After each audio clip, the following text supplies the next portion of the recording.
University ఒక కారణం. ఇవాళంతా అట్లాంటి ఇన్స్టిట్యూట్స్ మనకు అవసరం ఉన్నది. అందుకే మేము స్టాన్ఫర్డ్ని, ఆక్స్ఫర్డ్ని, ఆ యూనివర్సిటీలకు వెళ్ళి మీ హాఫ్ క్యాంపస్లు మా దగ్గర పెట్టండి అని నేను, మా మిత్రుడు శ్రీధర్ బాబు గారు స్వయంగా వెళ్ళి ఆ యూనివర్సిటీ యాజమాన్యాలను కలిసినాం. గోయింగ్ ఫార్వర్డ్ కొన్ని మంచి యూనివర్సిటీస్ తెలంగాణ, హైదరాబాద్లో తీసుకురావడానికి ప్రయత్నం చేస్తున్నాం. ఎందుకంటే Hyderabad brand image has to improve. We have to compete with the world, not with Andhra Pradesh or Bengaluru or Chennai or any other city of in India. ప్రపంచంతోనే పోటీ పడాలనేది మన లక్ష్యం. ఎంతసేపు నా పక్కూరోడి మీద, పక్కింటోడి మీద ఎందుకయ్యా మనకు? మనం ప్రపంచంతో పోటీ పడగలిగిన శక్తి, యువత మన దగ్గర ఉన్నారు. వాళ్ళని స్ట్రీమ్ లైన్ చేయడమే పాలకుల యొక్క బాధ్యత. జస్ట్ వాళ్ళని ఒక మెయిన్ స్ట్రీమ్లోకి పట్టుకొస్తే అవర్ జాబ్ ఈజ్ ఓవర్. ఒకప్పుడు ఎడ్యుకేషన్ అండ్ అగ్రికల్చర్ రెవల్యూషన్ వచ్చింది. ఇండస్ట్రియల్ రెవల్యూషన్ కొంత లేట్ అయింది ఇండియా అందుకోవడంలో. ఐటీ రెవల్యూషన్లో మనం కొంత ముందున్నాం కాబట్టి ఈరోజు ఆ సెక్టర్లో మనం రాణించగలిగినాము. ఈరోజు స్కిల్ రెవల్యూషన్లో మనం ముందు ఉండాలి. ఎందుకంటే more than 50% population is youth. 50% పైగా యువత ఉన్న దేశము భారతదేశము. ఈ దేశానికి లేనిదల్లా సాంకేతిక నైపుణ్యమే. ఆ సాంకేతిక నైపుణ్యాన్ని అందించడానికి హైదరాబాదే ఒక హబ్గా కావాలి. హైదరాబాదే అల్టిమేట్ డెస్టినీ కావాలి. హైదరాబాదే విశ్వ నగరంగా మారాలి. మీకు శిక్షణ ఇవ్వాలి. ఆ శిక్షణలో భాగమే ఈరోజు ఈ banking, financial services and insurance company వాళ్ళందరినీ కూడా మనం ఇక్కడ ఈ వేదిక మీదకి తీసుకొచ్చినాం. అందులో భాగంగానే యంగ్ ఇండియా స్కిల్స్ యూనివర్సిటీని మనం ప్రారంభించుకున్నాం. దానికి మనం మా గవర్నమెంట్ నుంచి ఉండకుండా సక్సెస్ స్టోరీ ఉన్న Anand Mahindra vehicles automobile industry మీకు అందరు తెలుసు. పిల్లలందరు గ్రామాలలో ఎక్కడ చూసినా మహేంద్ర వెహికల్స్ ఉంటాయి. ఆ గ్రూప్ ఆఫ్ కంపెనీ చైర్మనే మన young India skills university chairperson కింద మనం రిక్వెస్ట్ చేసి అతన్ని అపాయింట్ చేసినాం.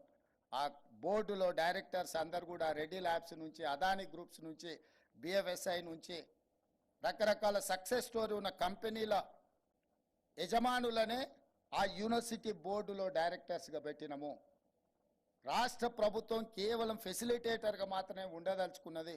దానికి కార్పస్ ఫండ్ క్రియేట్ చేయడానికి నేను సెక్రటేరియట్కి ఒక 70 మందిని పిలిస్తే 65 మంది పారిశ్రామికవేత్తలు ముందుకు వచ్చారు. దాదాపు ఒక 300 కోట్ల రూపాయల కార్పస్ ఫండ్ ఆ యూనివర్సిటీని రన్ చేయడానికి. నాకు తెలిసి ఇక్కడనే JNTU fine arts college principal గారు ఉన్నారు. వాళ్ళకు ఒక 10 లక్షల రూపాయల కాలేజ్ నడపడానికి ఉన్న ఆ ఫైల్ తిరిగి వచ్చే వరకల్లా, ఆ ఫైల్ వెనక్కి వచ్చే వరకల్లా వాళ్ళ అవసరాలు ₹1 కోటి పెరుగుతాయి. అంటే ప్రభుత్వంలో ఉన్న విధానాలు కొన్ని బడ్జెట్ ఇవ్వాలన్నా, నిధులు రావాలన్నా చాలా సమయం పడుతుంది. అది కూడా ఒక రకంగా మన సాంకేతిక నైపుణ్యాన్ని పెంపొందించుకోవడానికి ఇబ్బంది పెడుతుంది. ఉస్మానియా యూనివర్సిటీకి వెళ్ళి చూడండి, అక్కడ ఏం చేద్దామన్నా అక్కడ ఉన్న పరిస్థితులు వాళ్ళకి చదువుకునే దానికంటే అక్కడ ఉండే సమస్యల మీద దృష్టి పెట్టడానికే ఎక్కువ సమయం వృధా అవుతుంది. అందుకే వీటన్నిటిని ఆలోచన చేసి ఒక 500 crores corpus fund young India skills యూనివర్సిటీకి క్రియేట్ చేసి బ్యాంకులో పెడితే ఆ ఉండే మేనేజ్మెంటే, ఆ బోర్డ్ ఆఫ్ డైరెక్టర్స్ వాళ్ళే డిసైడ్ చేసుకుంటారు. వాళ్ళకి ఒక 10 కోట్లు కావాలంటే ఒక సంతకం పెట్టుకుంటే, బోర్డు రెజల్యూషన్ చేసుకుంటే వాళ్ళు ఆన్ ద స్పాట్ వాళ్ళ డబ్బులు తీసుకొని వాళ్ళకి కావాల్సిన సిలబస్ ప్రిపేర్ చేసుకోవడానికి కానీ, ఎప్పటికప్పుడు సిలబస్ అప్గ్రేడ్ చేసుకోవడానికి కానీ ఉపయోగపడే విధంగా ఈరోజు మనం తీర్చిదిద్దినాం. ఇదే కాదు, మన ఒలింపిక్స్లో చూసి రోజు టీవీలు చూడడం, ఆ దేశం ఈ దేశం మెడల్స్ కొట్టింది అనడం తప్ప మనకు ఒక మెడల్ అని వచ్చింది ఆ ఒలింపిక్స్లో. మిత్రులారా, సౌత్ కొరియా చిన్న 4-5 కోట్ల జనాభా ఉండే దేశం. నేను సియోల్ పోయినామన్నా, ఒక యూనివర్సిటీకి పోయినా, సౌత్ కొరియన్ స్పోర్ట్స్ యూనివర్సిటీ అని ఒక యూనివర్సిటీకి పోయినా. ఆ యూనివర్సిటీ క్యాంపస్ ఎంత అంటే 30 ఎకరాలు. 30 ఎకరాల క్యాంపస్లో చదువుకున్న వాళ్ళు 16 మెడల్స్ కొట్టిండ్రు ఒలింపిక్స్లో. ఒక అమ్మాయి 3 గోల్డ్ మెడల్స్ కొట్టింది. సర్ప్రైజ్ ఆ అమ్మాయిని చూసిన తర్వాత. ఆర్చరీలో ఒకే అమ్మాయి 3 గోల్డ్ మెడల్స్ కొట్టింది. సౌత్ కొరియా లాంటి చిన్న దేశం 32 మెడల్స్ ఒలింపిక్స్లో కొట్టి, ఒక యూనివర్సిటీ అక్కడ ఉండే 30 ఎకరాల యూనివర్సిటీలో చదువుకున్న విద్యార్థులు 16 మెడల్స్ కొట్టారు. ఒక అమ్మాయి 3 మెడల్స్ కొట్టారు. కానీ 140 కోట్ల జనాభా ఉన్న మన భారతదేశం నుంచి ఒక్క మెడల్ కూడా గోల్డ్ మెడల్ సాధించలేదంటే ఇది మన అందరికీ ఐ ఓపెనర్. ఇంతకుమించి నేనేం కామెంట్ చేయదలుచుకోలేదు బీయింగ్ అనే చీఫ్ మినిస్టర్. కానీ ఇది మనకు ఐ ఓపెనర్ కావాలి. అందుకే యంగ్ ఇండియా స్కిల్స్ యూనివర్సిటీతో పాటు యంగ్ ఇండియా స్పోర్ట్స్ యూనివర్సిటీని మొదలు పెట్టాలి. మన యూత్ని క్రీడాకారులుగా తీర్చిదిద్దాలన్న ఆలోచనతోని నాట్ ఓన్లీ స్పోర్ట్స్ యూనివర్సిటీ, వాళ్లకు అకాడమీస్ కూడా ఎవరికైతే శిక్షణ పొందాలని దేశంలో ఒలింపిక్స్కో నేషనల్ గేమ్స్కో కాంపిటీట్ చేయాలనుకున్న వాళ్ళకు 100% ఉచితంగా వాళ్ళకు అన్ని వసతులు ఏర్పాటు చేసి వాళ్ళని తయారు చేయాల్సిన బాధ్యత మన మీద ఉంది.